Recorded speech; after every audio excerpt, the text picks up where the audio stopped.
The imaginary Central American migrant caravan, the one you've been told over and over doesn't exist, and if you don't believe it, you're immoral. Well, it turns out it does exist. It's a physical reality, and in fact, it's here. It's at the U.S. border. A breakaway group from the caravan has made its way to Tijuana. They didn't walk, as you were told they were doing. They were driven, and now members are climbing over the border fence there. The migrants are able to reach this country thanks to the assistance of organizations whose explicit purpose is getting people into this country legally or not. Trace Gallagher has more details on what's going on tonight. Trace? Tucker, right now there are two primary Central American caravans in Mexico making their way north that include anywhere from 4,000 to 7,000 people. The first of the major caravans is expected to arrive at the U.S. border sometime late next week. But as you say, some 350 migrants have now arrived at the border in Tijuana. Dozens of them scaled the fence and taunted Border Patrol officers. Others stood at the fence or hung out on the beach. But they want their presence known to both the Border Patrol and the media. Watch this. Dura, papi. Puro dura, puro catracho.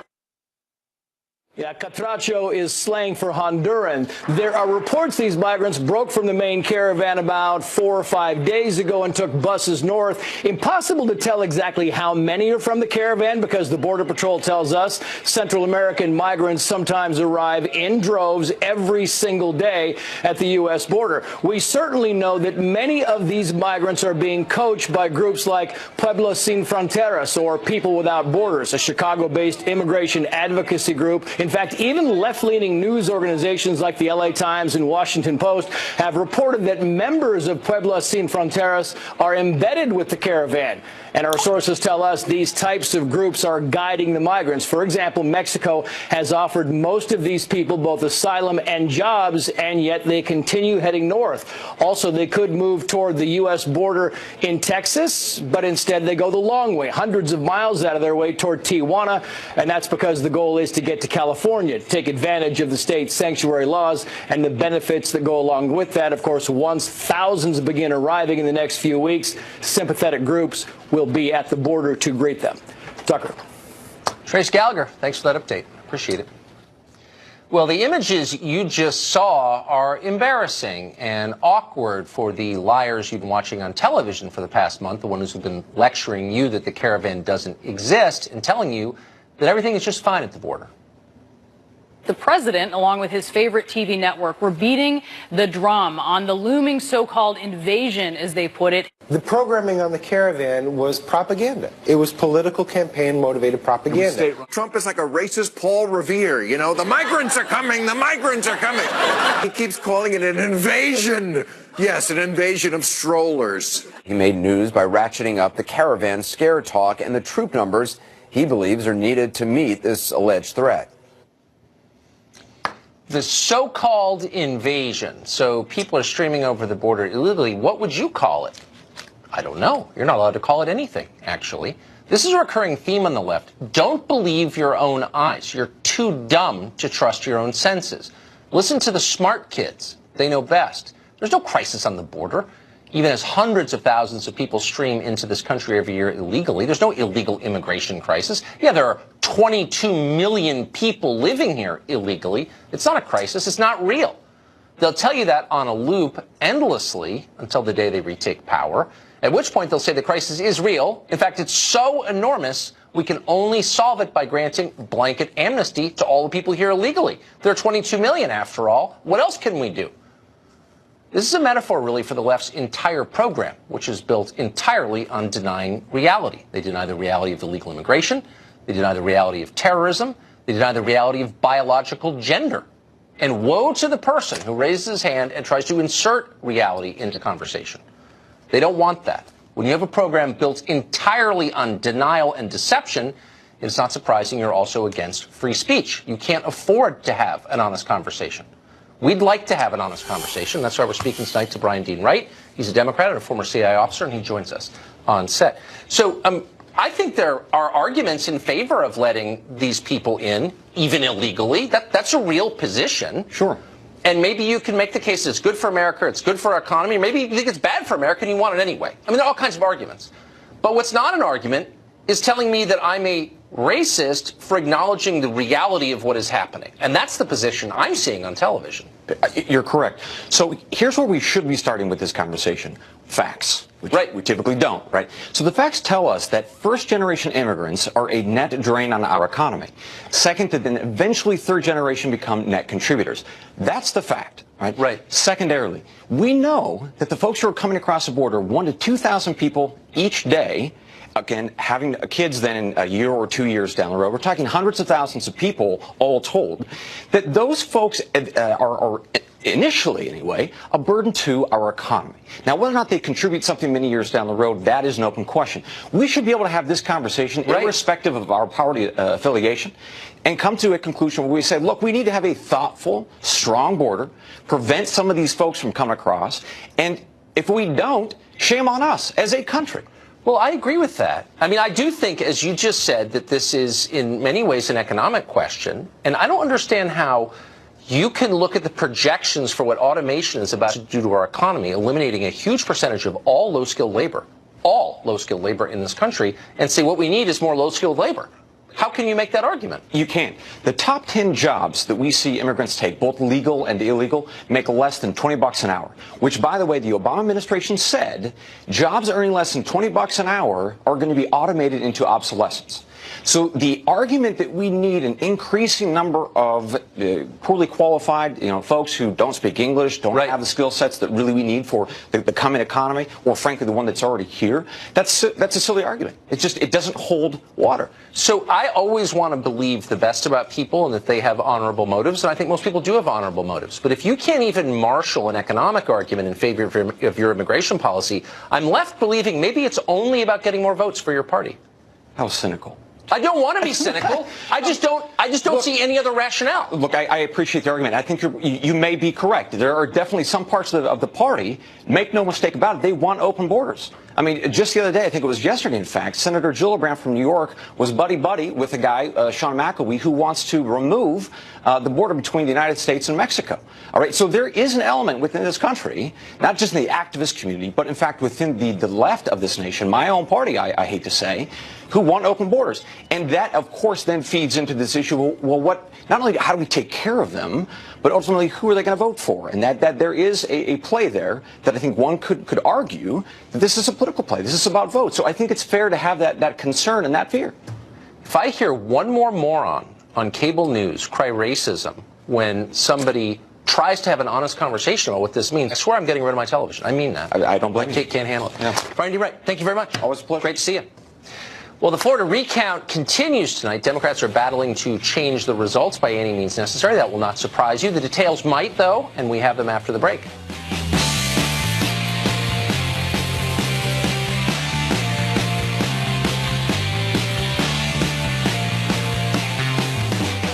Well, the recount continues tonight in this country's least competent vote-counting state.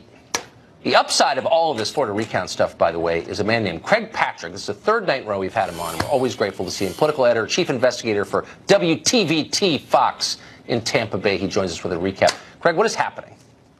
We have more dueling gaffes, once again focused on South Florida, predominantly Democrats.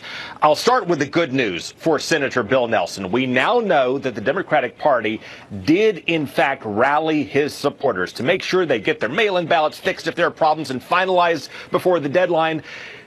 The bad news for Bill Nelson is that they got their dates mixed up and they gave the wrong deadline, telling people that you've got until Thursday, November 8th, when the election was Tuesday, November 6th. And the evidence for this is leading to the work of the Democratic Party of Florida, sending out these government forms, writing in the wrong date, effectively confusing people, and leaving maybe a lot of Democrats to say, oh, Gilligan. And this is something that seems to have affected voters specifically in Broward County and 3 other counties. So stop and think about that for a moment. You have the Democratic Party apparently, 1, sabotaging conceivably Bill Nelson, 2, disenfranchising their own voters in this blunder, 3, shooting themselves in the foot, 4, trying to orchestrate this deadline rush, not knowing what the deadline was, and 5, conceivably breaking election law all in one fell swoop. This is something that the state has sent over to the feds to investigate. We'll see how that works out. One other blunder that stands out that has risen to the surface, you have continuing woes in Palm Beach County in southeast Florida, where you have faulty voting machines. Apparently, when they get stressed, they are old, they're aged to the point where they spit out erroneous results, which is causing election managers there to recount votes that had already been recounted. We're calling them the Monty Python machines because you feed them through. It's okay, 1, 2, 5, no, 3. And with this, you have Palm Beach County now racing the clock, along with Broward County. In other news, Governor Rick Scott, under pressure to recuse himself from certifying the results of his own disputed race, has done that. He's moving on to Washington now, and Mitch McConnell introduced him as the new senator from Florida, which is premature, it is presumptuous, but it is also increasingly likely as well, because while Bill Nelson has filed all of these legal challenges, time is running out. And if you look at the math, even if Nelson prevails on every single one, which would seem to be a reach, there just does not appear to be enough ballots to get him where he needs to be, unless there is some kind of big machine malfunction, which, based on things we've seen, is not inconceivable, but we'll find out one way or the other about that, most likely by our deadline of the machine recount. It's unbelievable. Tomorrow afternoon. It's been 18 years. You'd think it would be running like a Swiss canton by now, but it's Florida. Craig, thank you very much for that update. Appreciate it. Thank you. Rubio has been raising alarm over the state of Florida's election irregularities for quite some time, and he joins us tonight on set. Senator, thanks very much for coming on. Thanks for having me. So I know you're a senator who represents the state of Florida, and you're pro-Florida. But as objectively as you can, what is the core problem with elections in Florida? Well, actually, there isn't. I mean, 65 of 67 counties did it right. You know, Miami-Dade County is right on the border of Broward. 60% voted for Democrats in the Senate race and the governor's race. They got all their votes in on time, and then they did their recount on time. It is largely focused on 2 counties, and one in particular, Broward County, where you have an inept and incompetent elections director who's done this in the past. Yes. So when someone, you know, a perfect example is these provisional ballots, right? It's people that show up and vote. You don't show up in the system. They let you vote, but they put your vote in an envelope, and then they make sure they verify you. She decided to take 205 of them and count them on her own without submitting them the right way to this to the canvassing board. When that was discovered, she said, all right, I'll give it to the canvassing board. But she had already separated the ballots from the envelopes. They found 20 of them to be invalid. But then there's no way to match the ballots to the envelope when you separate them. So then she submitted 205 votes to the state out of that batch. 20 of them, at least 20 of them, are invalid votes. Now she claims that they're not part of the count, which contradicts what her lawyer said a few days ago. So when someone that incompetent is sitting on thousands of ballots, we don't know how many they are, she's not regularly reporting them, of course we're going to be concerned about that. And of course we're going to be concerned about the reporting. And the second state of play is it's now lawyer time. Lawyers are arguing to the state, that to the judge, they're trying to get a federal judge to do 2 things. One, throw out state law when it comes to voter intent. They're going to do a manual recount in the Senate race of all the ballots that either didn't vote in the Senate race or double voted. And there's a very specific law for what voter intent is. You know, if you circle Rick Scott or Bill Nelson, that's fine, but you have to have done it throughout the ballot. Right. The machine won't read it. They want to throw out that standard and just let it be, I don't know what. Can you change the standard after the vote is That's my concern. I mean, look, if you say there's a problem with the law, that's what the legislature's there for. But to have a judge come in and announce that Florida law, after the election, we're going to change the rules in hopes of influencing the outcome, that to me is stealing the election. And then they also want to force them to count every mail ballot, even the ones in which the signature didn't match the signature on file for the voter.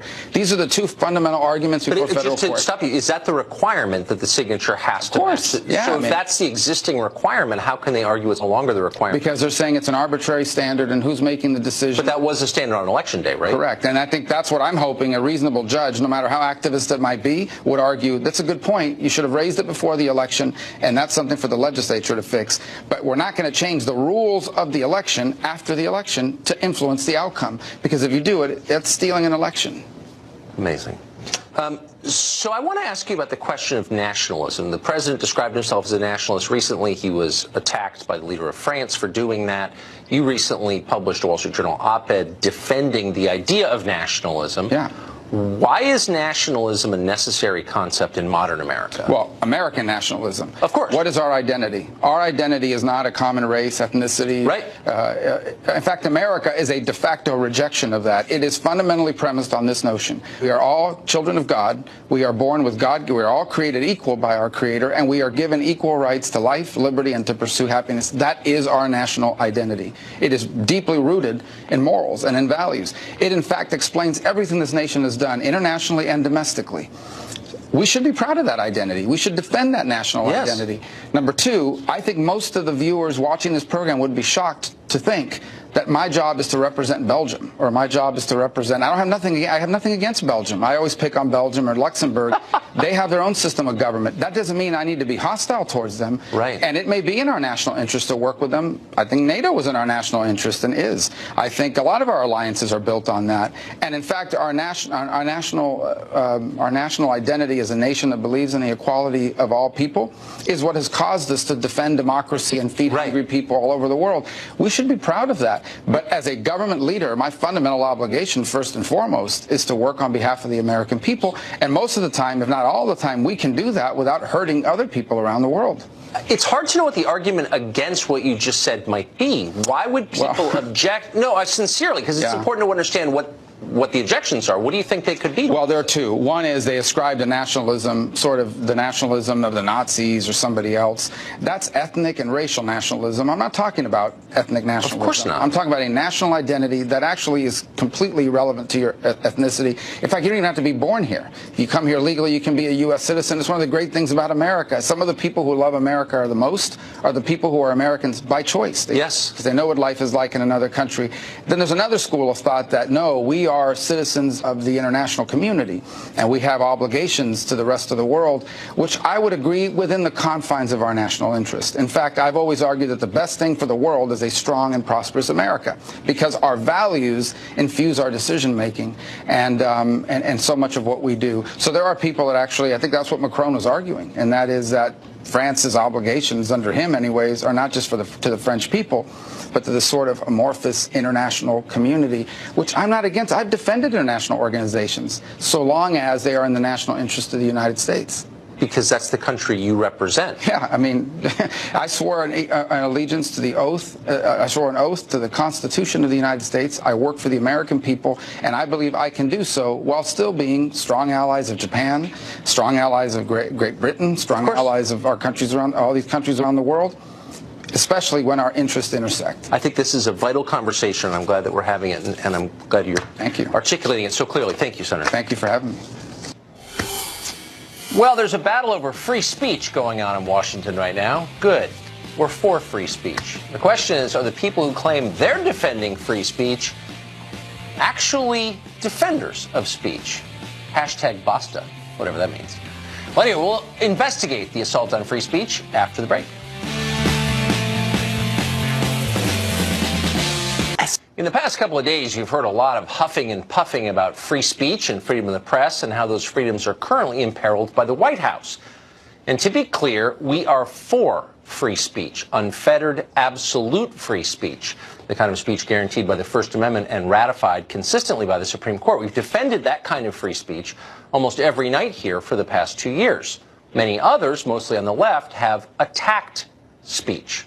So we know who's for free speech and who's against it, and we cannot help but notice that some of free speech's greatest enemies are now posing as its defenders all of a sudden. Take CNN, for example. It was CNN that almost single-handedly led the campaign to have broadcaster Alex Jones banished from the internet on the grounds that they didn't like what Jones had to say. Ultimately, CNN succeeded in doing that. The network convinced every major tech platform to ban Jones and his outlet, InfoWars. You don't have to like Alex Jones to see that as a terrifying loss for free speech, because it was exactly that. But CNN was not done trying to silence its critics. Last year, the cable network threatened an anonymous Reddit user for creating an anti-CNN meme. CNN threatened to expose his identity and ruin his life if it ever was criticized by him again. Now, CNN is claiming to defend free speech, only when it's their speech. You'll notice, by the way, that CNN did not object when the government threatened to imprison employees of the cable channel RT if they didn't register as foreign agents. Yes, RT is owned by a foreign government. So is the BBC. Until last year, much of the New York Times was owned by a foreign national. This is true of other news organizations, none of which has ever registered as a foreign agent. But because RT is owned by Russia, which the left believes got Donald Trump elected, it is fine with CNN if they are bullied and silenced. So call CNN what you will, but don't pretend they are defenders of the First Amendment. They are not. Victor Davis Hanson is a fellow at the Hoover Institution and a close watcher of all this. He joins us tonight.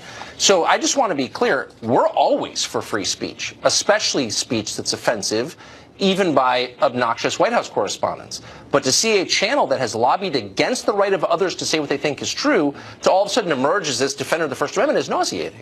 Yeah, I think when people saw the suit, they asked themselves, was there anything in the past that Jim Acosta had said negatively that got him kicked out? And the answer was no. Is there anybody, MSNBC, do they get kicked out? The answer is no. Do other CNN reporters get kicked out? No, they have passes. So it was a particular type of behavior. And I mean, if you're arguing a case before the Supreme Court, you can't go in there and take pictures or interrupt the justice. They'll kick you out. And if you do it another time, they'll say, we don't want you pleading a case before the Supreme Court. Jim Acosta can't go in there barefooted and say, I want to express myself. There are certain protocols and norms of behavior, and he's violated them.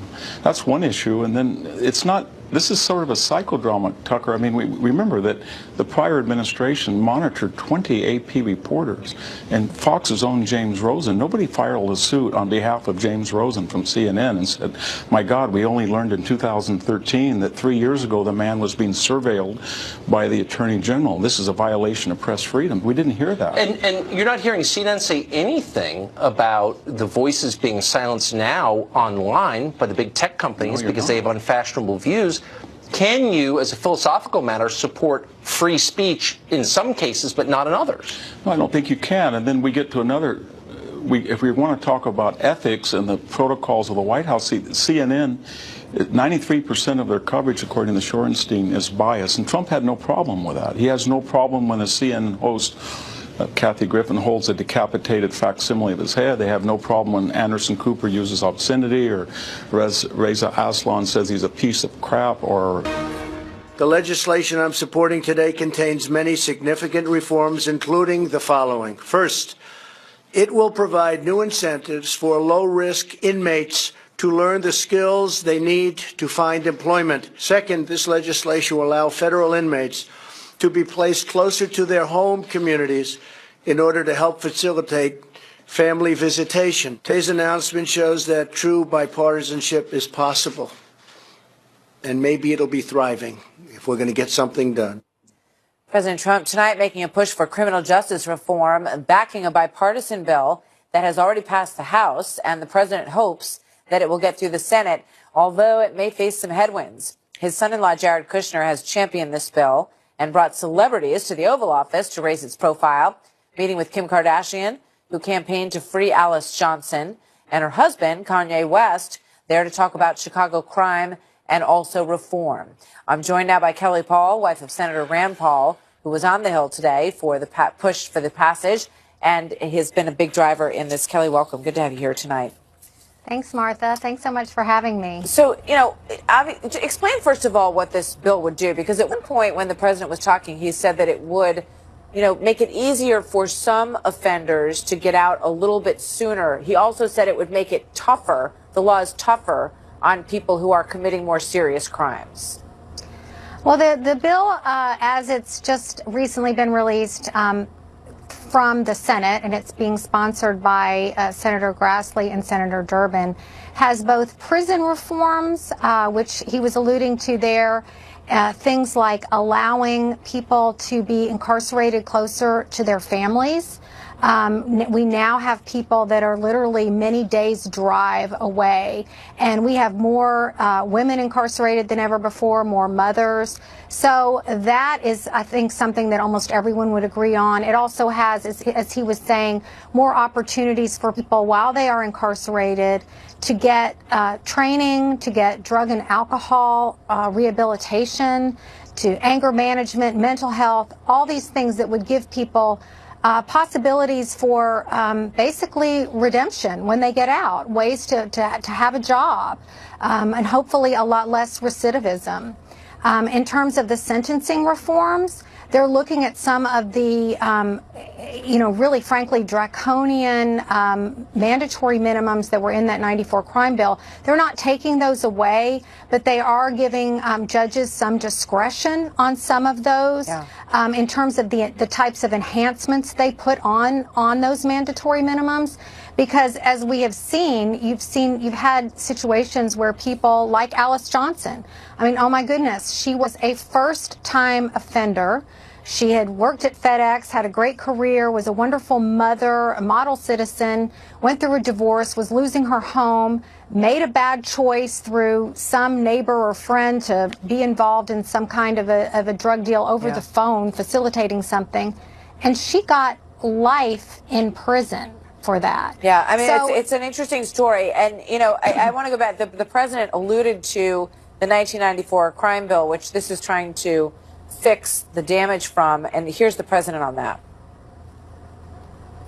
Among other changes, it rolls back some of the provisions of the Clinton crime law that disproportionately harmed the African American community. And you all saw that, and you all know that. Everybody in this room knows that. It was very disproportionate and very unfair. And now I want to just also play Lindsey Graham here on the issue of sentencing reform. This is obviously something that some of these Republican senators and members of Congress feel is a possible bipartisan win for them if they can also get this through the Senate. Here's Lindsey Graham. If we could pass it, it would be huge. There are thousands of African American and Hispanic males in jail under 3 strikes you're out for 30 and 40 years for nonviolent offenses. So the goal is to give people who are been sentenced under the old system a chance to get out of jail and go back to work and make sure that the bed spaces are for those who really are violent criminals. But there are some, obviously, who have spoken out against this. Jeff Sessions is among them.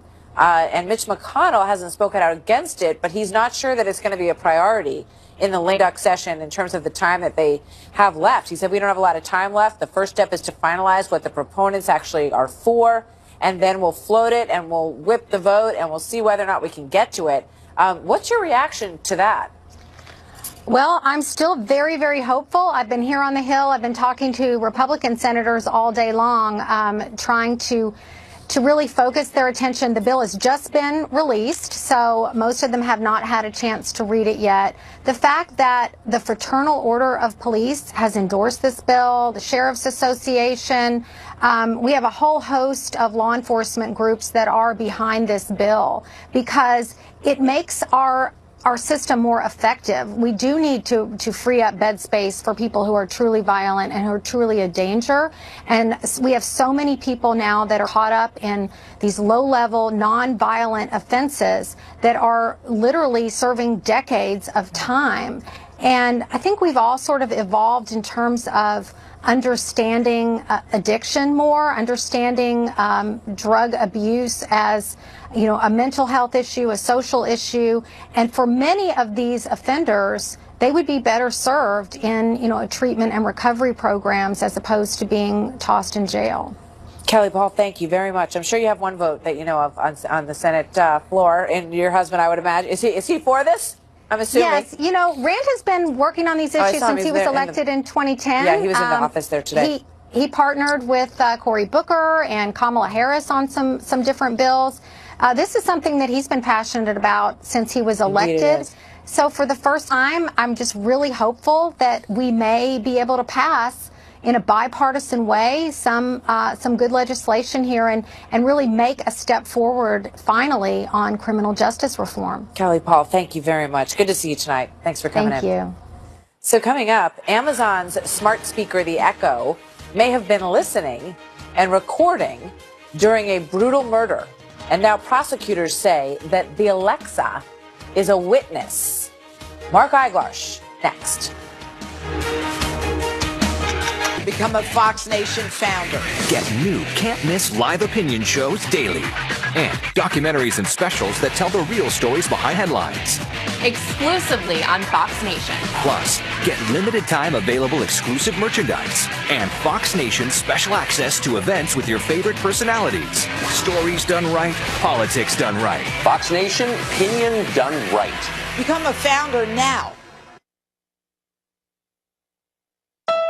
Hampshire ordering Amazon to turn over what Alexa may know about a double murder that happened in the victim's kitchen where she was plugged in. Trace Gallagher has the latest for us live from our West Coast newsroom again tonight. Hi, Trace. Hi, Martha. This was in Farmington, New Hampshire, where 2 women were killed in January of 2017. The suspect, 36-year-old Timothy Verrill, is accused of using a blunt object to stab Christine Sullivan and Jenna Pellegrini inside their home. He then allegedly wrapped their bodies in tarps and placed them under the porch before scrubbing the murder scene. The 6'2", 280-pound suspect has pleaded not guilty. Prosecutors believe that recordings from an Amazon Echo inside the house may provide further clues about the killing. The court document says there is probable cause. The recordings may include, quote, the attack and possible removal of the body from the kitchen. Police seized the Echo device when they secured the crime scene, but all of the recordings are stored on Amazon servers. So now a New Hampshire judge has ordered Amazon to turn over 2 days of recordings along with any information about cell phones that may have been linked to the smart speaker during that time period. Initially, Amazon pushed back, releasing a statement saying, quote, Amazon will not release customer information without a valid and binding legal demand properly served on us. Amazon objects to overboard or otherwise inappropriate demands as a matter of course. But because New Hampshire doesn't provide electronic access to court records, it remains unclear if the search warrant on Amazon has been served or if Amazon complied. We can tell you a few years ago, Amazon was also asked to turn over data from an Echo device found at a murder scene in Arkansas. After first refusing, the company later agreed. But experts say it's a fine line because tech companies want their smart speakers to be helpful assistants, not unwanted snoops. Martha. Trace, thank you very much. Here now with more, criminal defense attorney Mark Eiglarsh, who also authors the blog at speaktomark.com, which kind of sounds like speaktoalexa.com. But, you know, I'm fascinated by this, Mark, because these devices are on in so many homes across America now. And Amazon downloads the information and uses it for advertising purposes. So they have these recordings of what's been said. Talk to me about the prosecutor's desire to have this one and to have the information uploaded for them. I get their desire to want to get it. They need to prove a brutal double homicide case. The problem is the argument that Amazon's making is, well, it's overbroad, it's invasive, it's a violation of privacy, they're on a fishing expedition. And if I'm making the argument on behalf of Amazon, which I'm not, but if I was, I'd say the only time that the recordings kick on is when you say the wake word, Alexa. So what leads prosecutors to believe that at any point the alleged murderer said, Alexa, and then said maybe things like, how do you get rid of bloodstains? How do you dispose of bodies? Why do they believe that the recordings will provide evidence to prove this double homicide case? But, I mean, Mark, sometimes it does kick on without saying clearly that word, Alexa, or whatever you've named it. The difference is that how is this different than asking for phone records or asking for anything else that could have been relevant? You know, if the phone, you know, I mean, there's a million scenarios that you could go through that I think would point to the idea that if it picked up anything, he's pled not guilty. If this picked up anything that could incriminate him, then that's information that the jury really should have, no? Absolutely. And so if we're talking about this guy and assuming that he's guilty for one moment, then screw him. Who cares? Let's grab everything. But this is not about just this guy. This is about potentially his neighbors. It's about us. It's about precedent, where then law enforcement can then take this ruling and then say, you know what? Maybe anyone on the block for some reason might have something. We want everyone's recording devices. I don't want to give up my recording devices. I don't want to give my laptop. I don't want to give my phone. That's why I mean, I don't want it Apple recording me in the first place. I can't believe that, you know, I mean, even that in and of itself is just, I think people really need to understand these devices in their home and how much it is recording and picking up and downloading, and they've got it on servers till, you know, the end of eternity probably. But I want to ask you about the San Bernardino case. We're starting to understand that, though. We are starting to understand that, though, Martha, because we're learning that while these companies claim privacy is their utmost selling point, they have these back doors where they're taking our information, they're combing our emails for key terms that they're selling to advertisers. So our privacy rights are being diminished every day. I mean, people really need to read this story. They really need to think about how much of their privacy they really are willing to give up in these cases. And I understand the argument for wanting this information. And it is like the iPhone that they wanted opened in the San Bernardino case, right? Right. And fought hard against it. Listen, Alexa's cool. It's amazing what you can get from it. We want to use technology. The problem is now we have to understand that anything you're saying is recorded and can be turned over to law enforcement at any time. Thank you very much. That's why I don't have one in my house. Mark, thank you. Good to see you tonight. Take care, Martha. So another interesting story that's breaking tonight. You may have seen this coming across. Michael Avenatti is right now being held in a Los Angeles prison. He's been arrested. We understand that he could be moments away. No, I'm sorry. We are waiting for the mugshot to be released. I don't think he's going to be released at this is moments away. But we're going to bring you the latest on this case. It is an abuse case brought by the prosecutor as a felony charge. Those are the details we know so far. Jesse Waters, after the break on more and that. Tonight, in the Michael Avenatti story, the attorney who has been all over everything for the past year, I would say. He's the attorney for Stormy Daniels, very outspoken critic of President Trump. The Los Angeles Police Department has confirmed now that he has been arrested on suspicion of domestic violence. In a statement through his attorney, Avenatti is calling the claim bogus. Quote, I have never been physically abusive in my life, nor was I last night. Any accusations to the contrary are fabricated and meant to do harm to my reputation. I look forward to being fully exonerated, he says. Here now for Wednesdays with Waters. Jesse Waters, co-host of The Five and host of Waters World. He finds himself, Jesse, in a difficult position here tonight, having given these kind of charges lots of airtime to other people, with the president in particular, with regard to Stormy Daniels. And now he finds himself arrested in a Los Angeles police precinct. And we understand that we're waiting for a mugshot to be released. And when that's released, we'll put it up for you. He's innocent until proven guilty. I'm going to give him more benefit of the doubt than he gave Kavanaugh. If you look at the statement he said, and it's almost the exact same thing that Kavanaugh said, these allegations are totally bogus.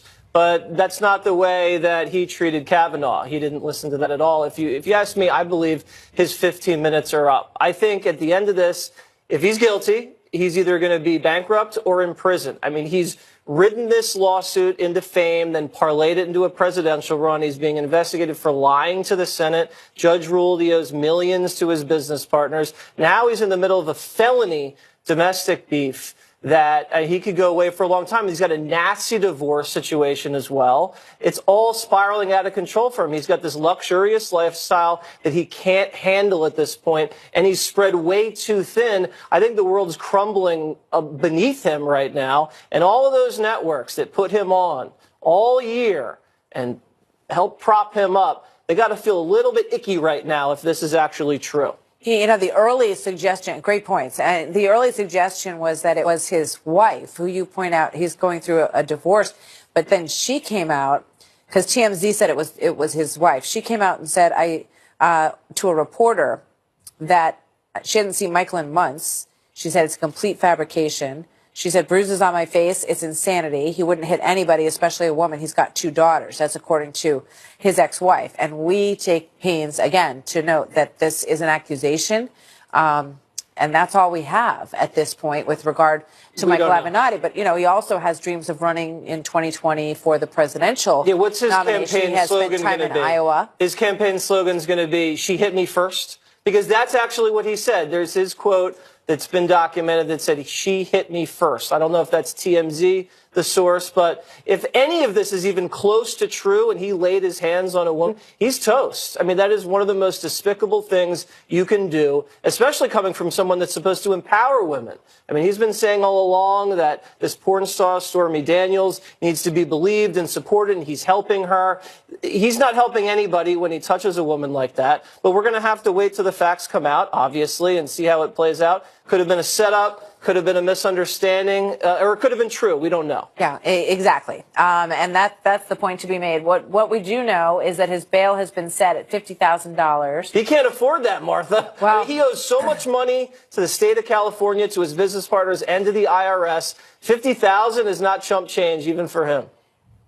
He could be released at any time this evening. If indeed he or a friend can come up with the $50,000 to have him released this evening, this is going to be an interesting journey for him as he goes through this. And he says, as we pointed out, that he didn't do anything. And we're going to hear more from him, no doubt. Let's go to a slightly very different story. Okay. And talk about a former First Lady who has a book out this week called Becoming. Michelle Obama. She's gotten a lot of press and done a lot of interviews about the book. She was asked about the 2020 election, speaking of Michael Avenatti, and she was asked about Hillary Clinton and whether or not she thought that Hillary Clinton should make another run at it, go around for a third term, which is an awkward question for a lot of people Right. to answer because, although, her folks claim that she still has a ton of support, it's an awkward answer for some. Watch this. Did you hear recently one of Hillary Clinton's former advisors speculating that she could run again? Do you think she should? I think at this point everybody's qualified and everybody should run. It's a dodge. Michelle dodged. She was asked about Hillary, and she pivoted to everybody, because you know what's going on here. Even Democrats want to lock Hillary up at this point. They don't want her anywhere close to the 2020 presidential race. Third run, Martha. I don't even think she's got a shot at all. Think about it. Her matchup against Donald Trump, all of her weaknesses, the fainting, she's crooked, the lack of sincerity, the lack of charisma, that's all Donald Trump's Her side would say strength. she won the popular vote. Mark Penn says that she's more popular than Donald Trump right now in the country, and that there's a lot of people out there who are big Hillary supporters who would like to have a redo. You know what? Let's have her run then. Martha, I think Hillary should run. I endorse Hillary's run. I think it would be good for the president. And I don't want to ever keep a woman down. I think women deserve a third shot. That's even good, if because it's not we worth don't want to keep men down either. No, so we have that in no, not common. at all. We don't want to keep them down. Yes, we want to don't wanna keep empower them down. everybody. Exactly. Thanks, Jesse. Always Welcome. good to see you. So that is the story on this Wednesday night. We will see you tomorrow night at 7 o'clock. Tucker Carlson is coming up next with lots of news tonight from Washington, D.C., as we wait for more on that Michael Avenatti case, and we will have more coverage for you tomorrow night back here on The Story. Thanks for being with us tonight. Have a great night.